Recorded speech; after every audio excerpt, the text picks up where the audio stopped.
மகா சிவராத்திரி என்பது இருளை நீக்கி ஒளியை தரும் உன்னதமான இரவாகும்.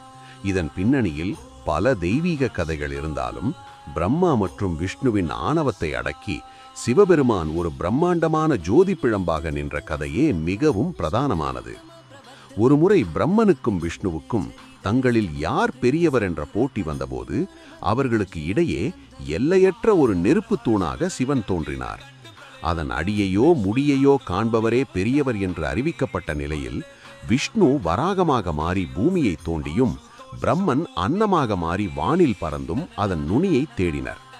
பலகாரம் தேடியும் அதன் எல்லையை காண முடியாமல் சிவபெருமானே ஆதி அந்தமில்லாத பரம்பொருள் என்பதை அவர்கள் உணர்ந்த நள்ளிரவு நேரமே லிங்கோத்பவ காலம் என்று அழைக்கப்படுகிறது.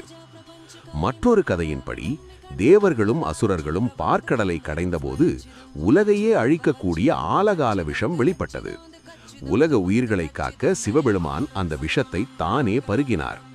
அது அவர் வயிற்றுக்குள் சென்று பாதிப்பை ஏற்படுத்தக்கூடாது என்பதற்காக பார்வதி தேவி அவரது கழுத்தை அழுத்தமாக பிடிக்க விஷம் அங்கேயே தங்கி சிவனின் கழுத்து நீல நிறமாக மாறியது. அன்று இரவு இறைவன் மயக்கமடையாமல் இருக்க தேவர்களும் முனிவர்களும் விழித்திருந்து பூஜித்தனர். இதையே நாம் சிவராத்திரியாக கொண்டாடுகிறோம்.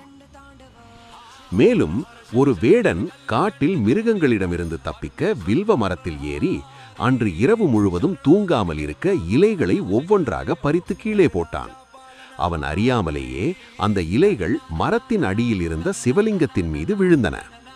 பசியுடனும் தாகத்துடனும் விழித்திருந்து அவன் செய்த அந்த செயல் இறைவனுக்கு பிடித்தமான பூஜையாக மாறி அவனுக்கு முக்தி கிடைத்தது. இவ்வாறாக சிவராத்திரி என்பது நாம் செய்த பாவங்கள் நீங்கி மன ஒருமைப்பாட்டுடன் இறைவனை அடைவதற்கான ஒரு அற்புதமான வாய்ப்பாகும். அன்று இரவு முழுவதும் ஓம் நமசிவாய என்ற பஞ்சாட்சர மந்திரத்தை ஓதி சிவபெருமானை வணங்குவது அனைத்து நன்மைகளையும் தரும். மேலும் சிவபெருமான் அருள் பெற சப்ஸ்கிரைப் செய்யுங்கள். இந்த ஆன்மீக செய்தியை அனைவருக்கும் ஷேர் செய்து மறக்காமல் லைக் பண்ணுங்க.